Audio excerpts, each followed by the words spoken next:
All right, guys, we got another one. I'm almost done for the day with these videos, but we got Ryan's truck. I'm pretty sure this is Ryan. This is 07. Gotta love an 07. It's a beautiful freaking truck. I guess we got a mad coolant leak, and he wants to go in and get intake and Y pipe and all that stuff done. So let's go ahead and do a cold start. It's all the way cold right now. Looks like it's got good batteries in it, so that'll work. So we'll fire this up, check injectors, check the oil cooler, see how the turbos, just give it a little, I'm going to do a little diag drive here. And yeah, so far under the hood, I mean, it doesn't look bad at all, but I'm not sure where the coolant leak's from. We'll see. Hang on. 112,000 miles. No wonder why this truck looks freaking phenomenal. It's beautiful. Well, crap. Looks like we got throttle pedal codes. Forced idle. So throttle pedal. We got just some other bunch of crap. Maybe a tuning issue, but a bunch of throttle pedal codes and trailer brake output short to battery. So, and the rest of them are 2140, 38, and 2104. So those are, yeah, all have to do with throttle pedals. So I'm going to go ahead and clear them out, and then let's go look at the throttle. Hang on. Okay, throttle codes are up there with TSP available, but everything else cleared out, so hang on. All right, let this load up here. Let's see what ABP volts. Okay, let's watch those 3 accelerator pedals. Let's watch the line graph. Look for any dead spots.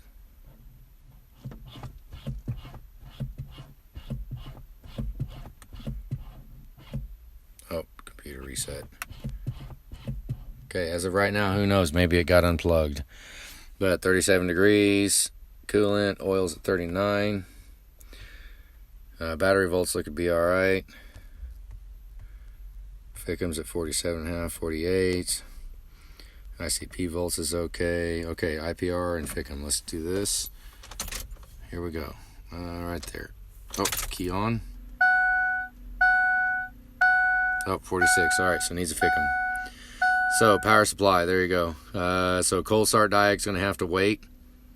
I really don't feel good about doing this on a bad Ficum and condemning injectors or calling injectors good. That's not something that's very appealing. I would rather have the power good. Here we go. Let's go ahead and check IPR, and then we'll watch Ficum too. Ficum, anything under 45 is trash on the Ficum. And IPR, we don't want to see 84 at the very bottom. So here we go.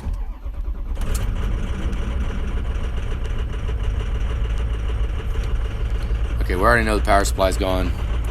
Let's go ahead and look at it, but it's not going to help. I mean, it's going to give us a false sense of security. We can't actively say what injectors are good or bad when you got a bad Ficum power supply. Okay, 2 and 4.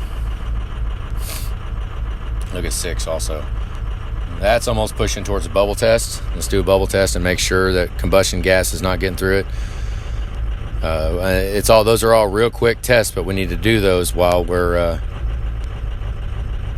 looking at multiple injectors on the same bank. It's a real quick test, got to do it just to rule out. So yeah, like I said, this isn't even one. We need to pull it in and do a power supply. That's yeah, we got to do that. So, and then we can retest for injectors. But right now, I don't know, I might pull it in and we'll see if we want to go ahead and do a diag drive. There's smoke coming out from under the hood. You guys see it right there? Hang on. Okay, it's coolant. Steaming out all over the place. Probably a coolant pump, something bad. So I'm gonna go ahead and pull it in, look at it smoking. Burning all kinds of shit. It's probably exhaust, EGR. Let's pull it inside. I want to get a little more temperature, but I want to pull it in. Okay, this is really, really odd. I mean, maybe failed heater core or something.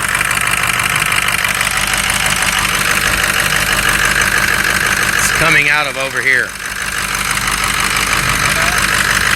Pull the blower motor out. Go ahead. Hey, I got this. Looks pretty freaking bad. Smells like coolant too.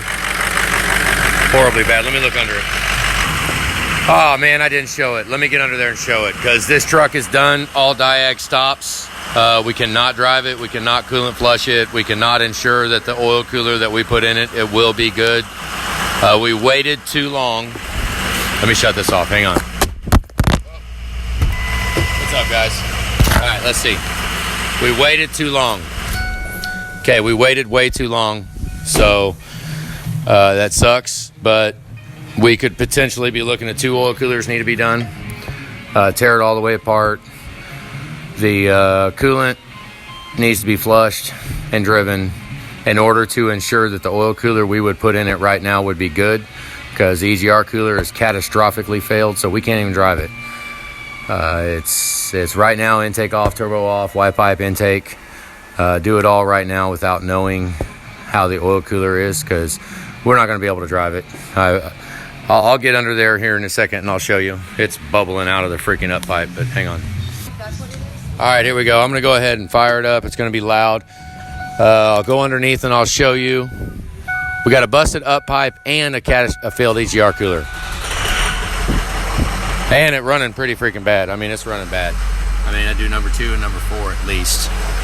Let's see. I'll get underneath here and I'll show you underneath the truck what I'm talking about. But it sucks because we did not get to the truck in time.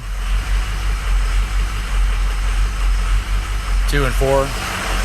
Okay, we didn't get to it in time. That's a freaking drag, because that means now we can't go ahead and do the whole process. But let's go up here and I'll show you. Hang on. It's going to get loud.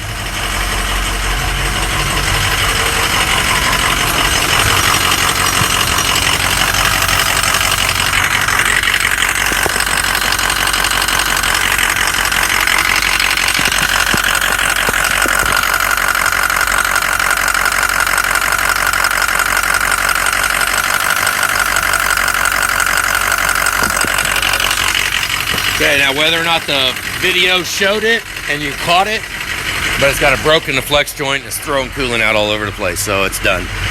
Power supply, a couple injectors. We got to tear it down though. Right now we need to drain the coolant, get it out of there, and burn the cylinders dry. We can't stand this. This is the scenario right here. Let me turn this off. Hang on. Okay, this is the scenario right here that causes us to build engines when we take the heads off. Because I guarantee there's an exhaust valve open on this side somewhere. And with the EGR cooler failed, it's putting it in and it's filling the cylinder up with coolant. And then you let it sit and the coolant will freaking stain and rust the cylinder walls. So, yeah. I mean, it'll still run. But when the heads come off and we're looking at the short block in the chassis, we're going to want to rebuild this if there's damage to the cylinders. So that's what sucks. So right now we can't afford to do anything. We got to drain the coolant and burn it out.